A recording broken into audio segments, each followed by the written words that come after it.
Welcome back to the story time guys. ये कहानी आपको मैं सुनाने जा रही हूँ जो कि हमारी यूके की है और अमेरिका की कहानी। ये एक 12 साल के बच्चे की कहानी है। तो आइए शुरू करते हैं। ये इसके माँ बाप किसान थे। किसी ने इस बच्ची का गला दबाकर उसे मार डाला था। फौज ने इन्वेस्टिगेशन की। उस टाइम की फौज बहुत ही स्ट्रिक्ट थे, तो वहाँ पर इन्हें एक लड़की की खोज मिली। यह 250 साल पहले का वाक़या है।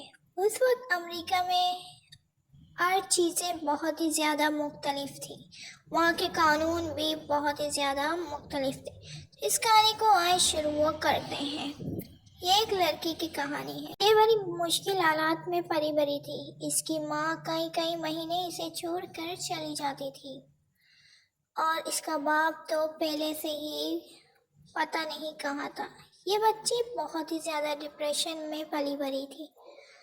इस बच्ची को वो सहूलत नहीं मिली जो इसे मिलनी चाहिए थी। इसके दिमाग में वो सारी गलत बातें बैठ गई थी।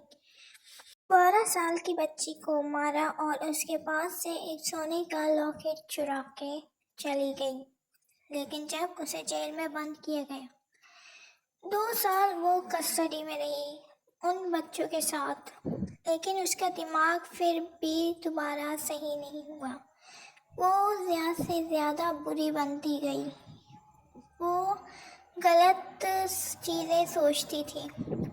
इसी तरह से वक्त गुजरता गया और वो जेल से निकली। लेकिन फिर भी वो जेल से निकलने के बाद वो एक घर में काम करना शुरू हो गई थी। लेकिन फिर भी वो छोटे बच्चों पर अटैक करती थी और छोटे बच्चे इससे बहुत ही ज़्यादा डरते थे। ये जून 1786 का वक्त था जब यहाँ पर एक खूबसूरत पार्क बना हुआ होता था।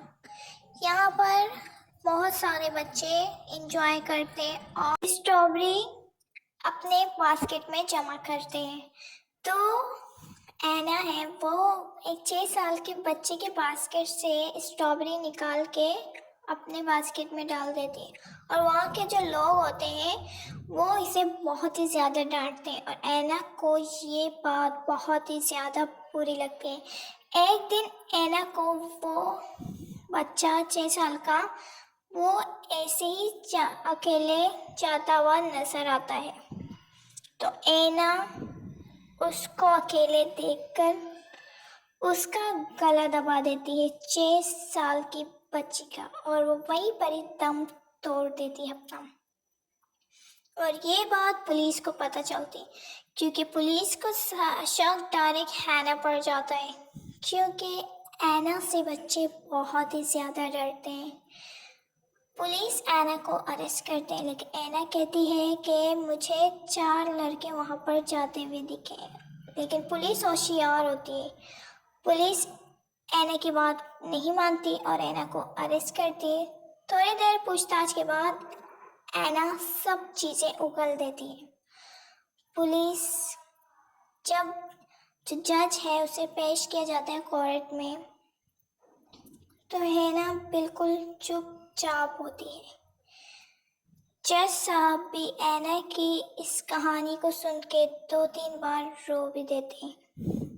कहते हैं कि एक 18 साल की बच्ची को अब फांसी की सज़ा होने वाली है। अगर मैं तुम्हें फांसी ना दूं, यानी कि सज़ाएं ना सुनाऊं, तो महाशय के आगे बच्चे भी इस तरह से गलती कर सकते हैं। इसलिए एक 18 साल की बच्ची को फांसी सुना दी जाती है। अगले ही सुबह जब उसे फांसी का वक्त आता है तो उसे फील होता है कि शायद मेरे साथ बहुत ही ज़्यादा गलत हो रहा है। वो सोचती है और रोती है। इस वक्त उसे बहुत ही बुरा लग रहा होता है, लेकिन उसे फांसी हो जाती है। तो ये थी गाइस स्टोरी। 18 साल की बच्ची को फांसी होती है और ये कहानी बहुत ही ज़्यादा दर्द भरी कहानी। अगर कहानी अच्छी लगी है तो कमेंट सेक्शन में लाजमी बताएं, लाइक और सब्सक्राइब लाजमी कीजिएगा। अपना बहुत सारा ख्याल रखें। अल्लाह हाफिज़।